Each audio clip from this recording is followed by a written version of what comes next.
Bonsoir à tous. À la une de cette édition de l'information sur les antennes de la télévision du monde, campagne cacaoyère 2019-2020, le ministre du Commerce, Luc Magloire-Bargatangna, était sur le terrain.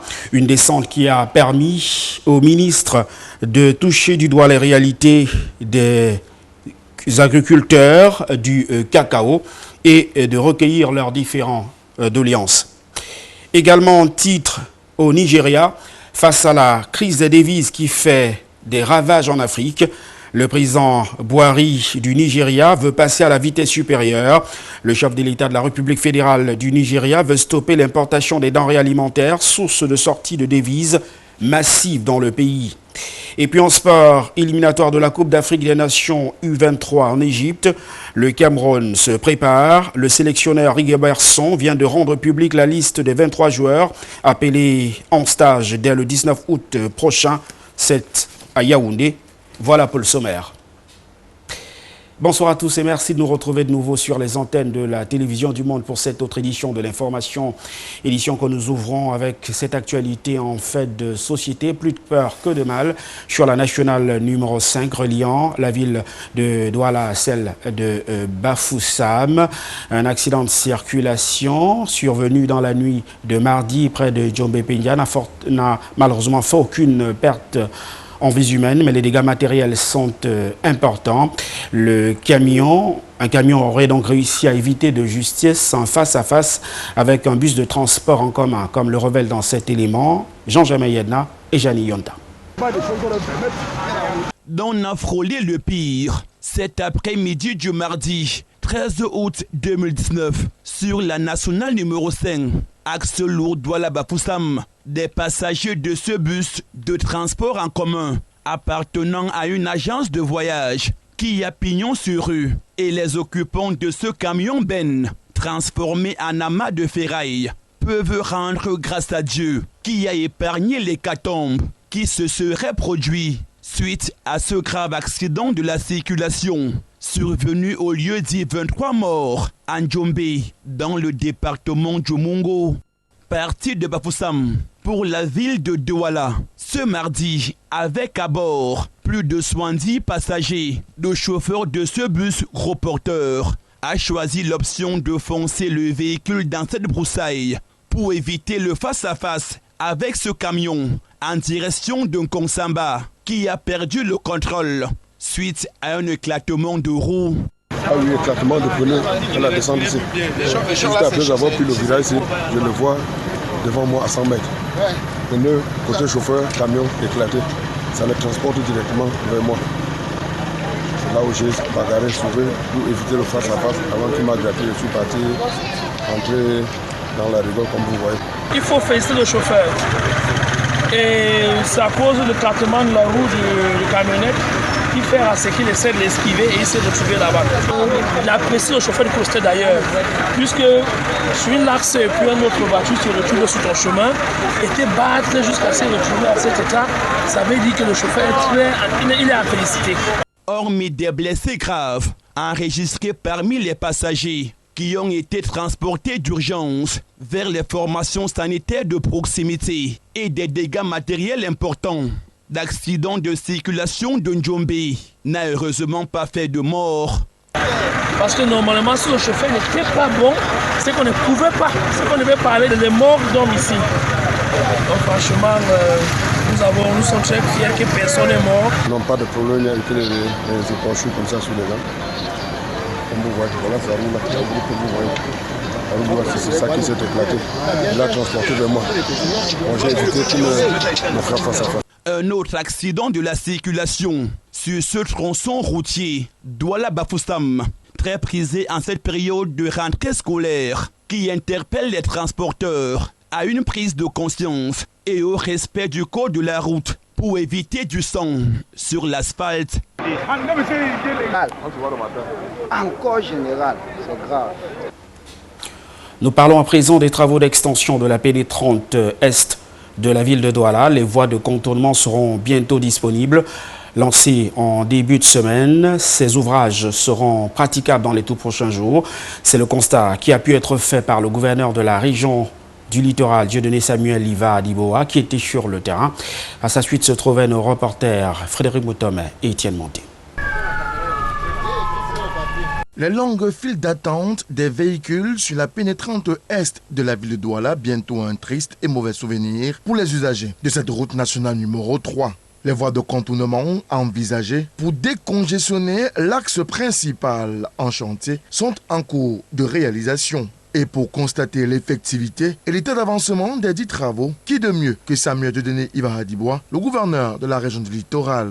Suite aux instructions données par M. le ministre des Travaux publics, il était de bon ton pour nous de pouvoir nous assurer que les travaux des voies de contournement ont effectivement démarré. Nous sommes descendus pour une urgence et il n'y aura plus de pénibilité pour permettre que la circulation se fasse. Malgré la forte pluie qui s'est abattue à Douala, le numéro 1 de la région a reçu de l'entreprise adjudicataire les précisions liées à cet ouvrage routier provisoire qui permettrait de faciliter la mobilité des hommes et des biens dans les sens de l'entrée et de la sortie de la capitale économique du Cameroun. N'eût été ces problèmes d'intempéries, nous restons quand même convaincus que le professionnalisme de ceux qui sont sur le terrain permet d'espérer que rapidement on va pouvoir rétablir ces axes assez difficiles dans leur praticabilité.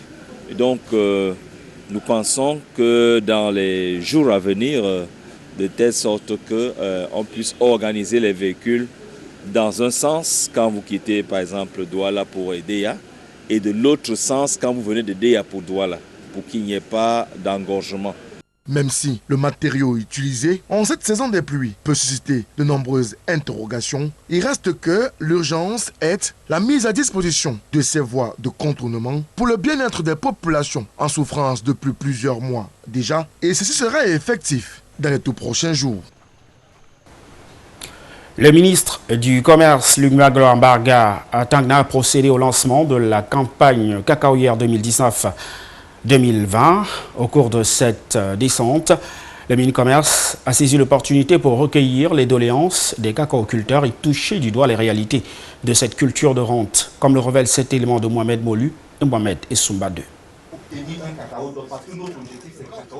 Le ministre du Commerce, Luc Magloire-Mbarga, a effectué une descente sur le terrain, question de toucher du doigt l'avancée de la culture du cacao dans la région du Sud et notamment celle du San. Premier arrêt, ici, le centre d'excellence de traitement post-récolte de cacao de Bendoumou, Pazo et Télé. Car il y a quelques mois, c'était la pose de la première pierre. Mais depuis cette date sur le terrain, les choses ont considérablement évolué grâce à un programme dénommé New Generation, mis sur pied par le Conseil interprofessionnel du cacao et du café du Cameroun, qui vise à inciter les jeunes à la culture, comme cette jeune dame. Au début, j'ai commencé par la pépinière.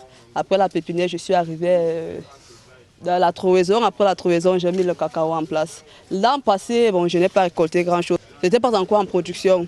L'an passé, j'ai récolté 6 sacs de cacao. Mais cette année, je peux récolter 20 à 25 sacs de cacao. Et maintenant, le champ, vous-même, vous voyez, il a déjà grandi et cette année, ça a tellement produit. Deuxième arrêt du patron du commerce à Komnyada, Pambalmayo. Ici également, la satisfaction est totale. Le cacao camerounais a de beaux jours, puisque visiblement lancé vers l'excellence. Je pense que nous nous inscrivons véritablement cette fois de façon résolue, de façon définitive vers le renouveau, le New Deal, comme j'aime à l'appeler, de la filière cacao dans notre pays. Les indicateurs, d'après tous les spécialistes, sont en train de passer au vert. La demande est plutôt dynamique. Le Cameroun se trouve avec 2 marchés. Il y a le marché intérieur, les nouvelles unités, l'extension de la capacité installée en termes de nouvelles unités de transformation locale qui vont pouvoir absorber pour 40% de notre production. Et puis nous avons le marché de la fève, le marché international. Même les partenaires extérieurs du Cameroun en la matière savent que nous disposons des atouts, malgré quelques difficultés. La première réponse, c'est la qualité, c'est ce qu'on appelle le cacao d'excellence ici au Cameroun. Mais au-delà de ça, il y a mieux encore que l'excellence, c'est l'excellence bio par exemple. Donc moi je pense que toutes ces initiatives sont excellentes. Fermenter et sécher de façon différente, c'est mieux d'harmoniser la qualité. Il est donc clair, comme le disait le président de la République, la terre ne trahit jamais. Parlons à présent de cette initiative communautaire dans le département du Mayokani, c'est dans la région de l'extrême nord du Cameroun, où 500 jeunes viennent d'être recrutés pour curer les coins et recoins de la commune de Mokolo. L'objectif de cette initiative vise surtout à éloigner l'épidémie de choléra qui a déjà fait plusieurs victimes dans cette partie du terroir. Détail, Adrienne Bodem, à Djegongé. En recrutant 500 jeunes, le maire de Mokolo s'arroge une main-d'œuvre dynamique pour assurer la salubrité dans sa commune.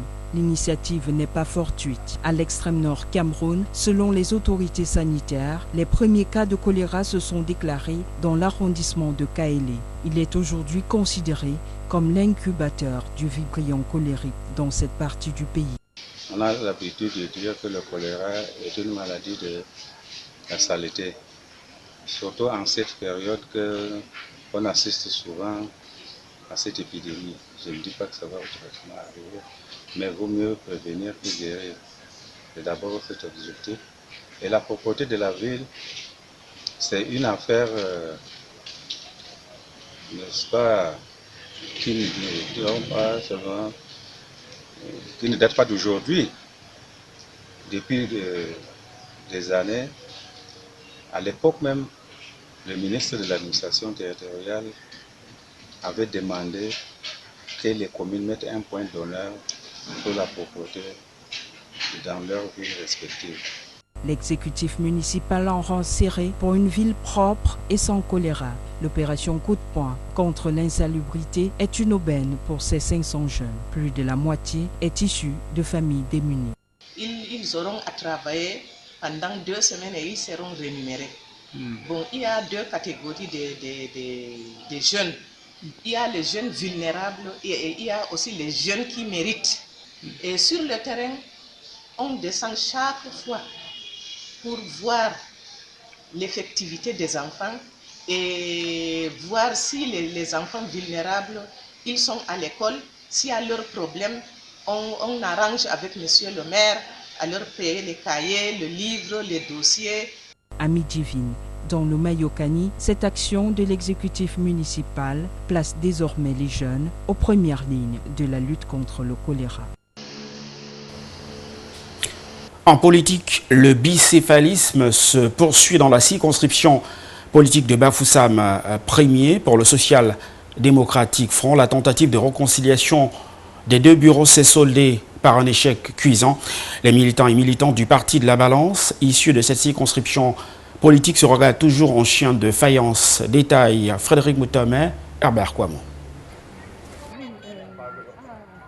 Face à l'existence de 2 bureaux exécutifs dans la circonscription électorale SDF de Bafoussam 1er et dans le souci de ramener l'ordre dans cette circonscription électorale où les militants et militantes se regardent en chien de faïence, une des résolutions du Comité national exécutif du Parti de la Balance tenue le 8 et 9 juin 2019 dernier crée une commission de réconciliation de ces 2 bureaux ainsi que leur fusion en une seule commission de réconciliation dirigée par l'honorable Paul Ndi Toumassang. Cette assise qui devait réunir les 2 factions rivales au siège du parti à Bafoussam n'a connu que la présence des membres du bureau conduit par Cyril Nyang.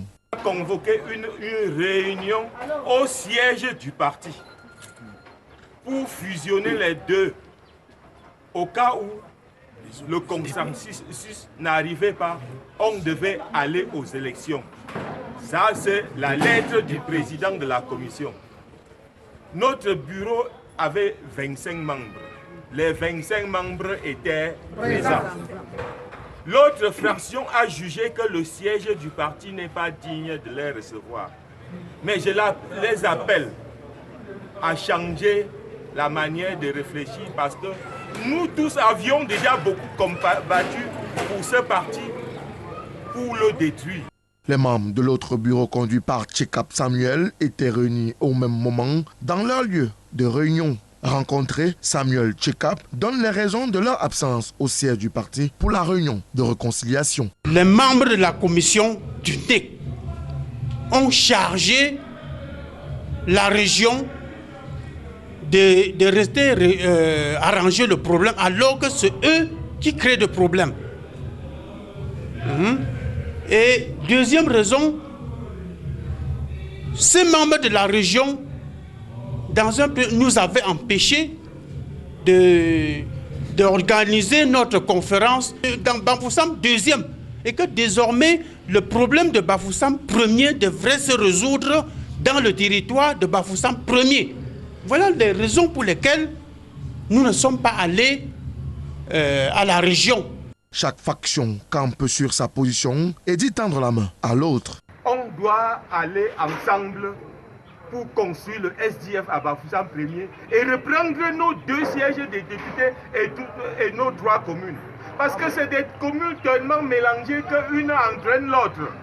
Ma première mission était de tendre la main à la fraction illégale dans Bafoussam premier pour qu'on travaille ensemble pour le succès du parti.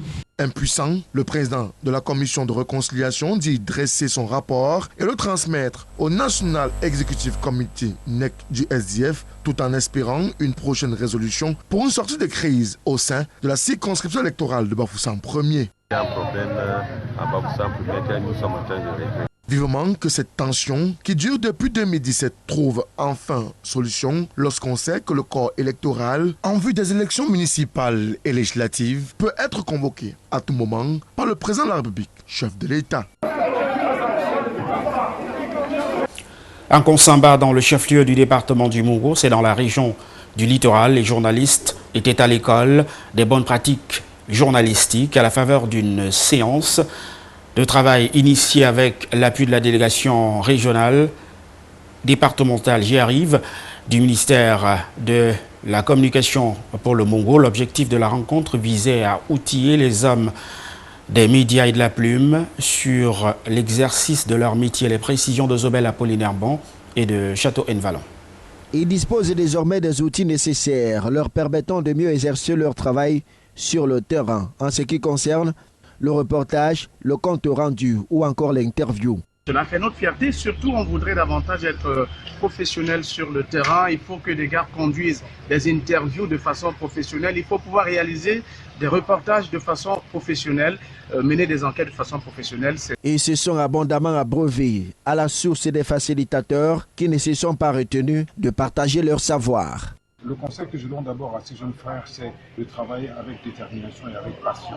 Et surtout, travailler en synergie. Vous devez travailler ensemble. Vous devez travailler avec le président que je qui est ici et son équipe. C'est une formidable équipe. Mettez-vous ensemble et vous allez faire des choses merveilleuses tout simplement. Donc, bon courage et nous allons continuer cette expérience dans les autres régions du pays, parce qu'il est question pour nous autres, n'est-ce pas, anciens dans la profession, d'apporter notre modeste contribution à la promotion du journalisme au Cameroun. Les hommes et femmes de médias ayant pris part à cet atelier sont repartis satisfaits d'avoir acquis des connaissances qu'ils mettront au service de leurs rédactions respectives. Parlons à présent dans le registre nécrologique de ces obsèques officielles de l'ancien Premier ministre du Cameroun, Sadou Ayatou, inhumé dans la stricte intimité familiale au quartier Laïdé, c'est à Garoua. L'ancien Premier ministre a été élevé à titre posthume à la dignité de grand cordon du mérite camerounais au cours d'une cérémonie qui était présidée par Paul Atangandi, le ministre de l'administration territoriale qui représentait le chef de l'État, Paul Biya. Plus de détails dans cet élément.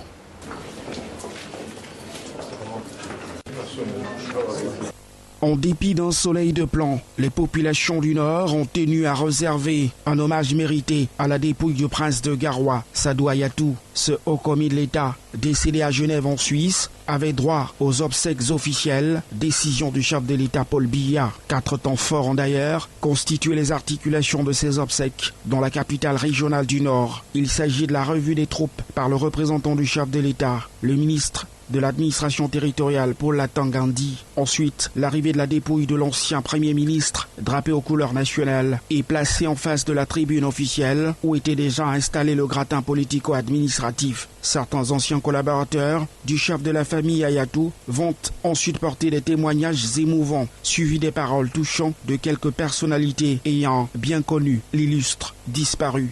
Le décès de M. Sadou Ayatou, votre époux. Nous prenons la mesure de votre profonde douleur et celle de vos enfants.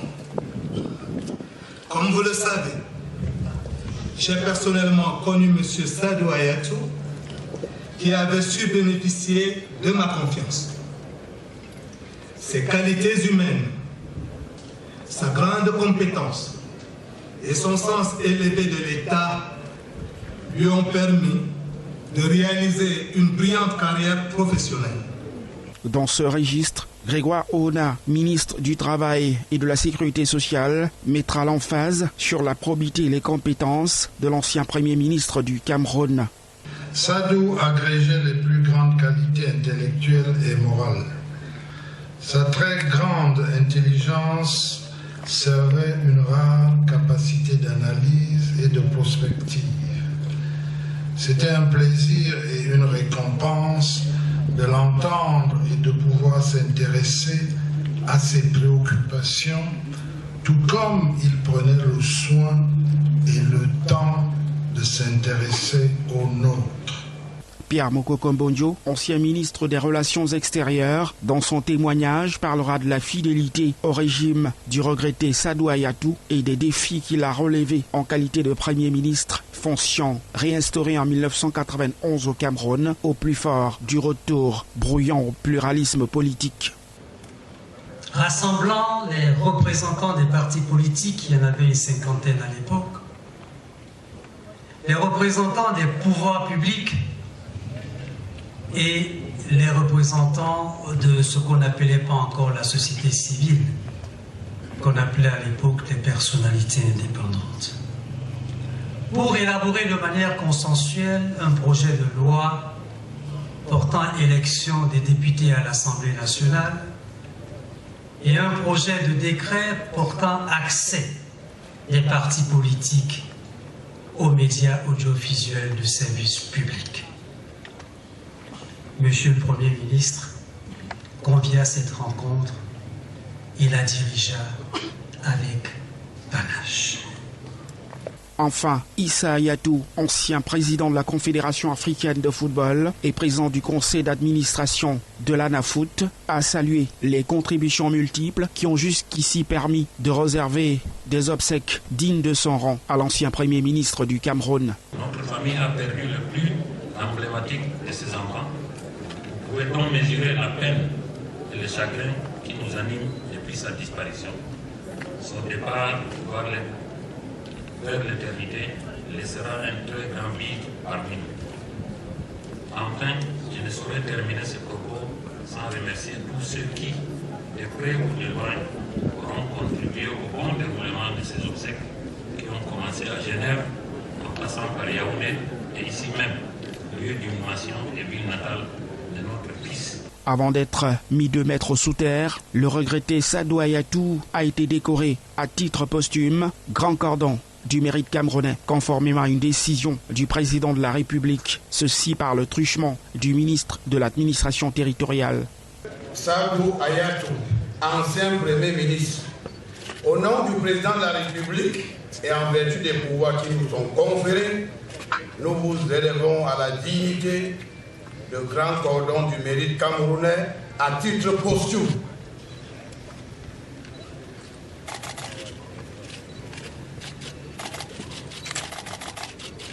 Et c'est dans la stricte intimité familiale que la dépouille de Sadou Ayatou a été inhumée dans le caveau familial au quartier Laïdé. Hors de nos frontières à présent, face à la crise de devises qui fait rage en Afrique, le Nigeria veut passer à la vitesse supérieure. Le président Muhammadu Buhari veut stopper les importations de denrées alimentaires, source de sortie massive des devises du pays. Les détails de nos confrères d'Africa News. Muhammadu Buhari, le chef de l'État nigérian, veut passer à la vitesse supérieure dans la résolution de la crise des devises. Première cible, les importations de denrées alimentaires, l'une des principales sources de sortie massive de devises du Nigeria.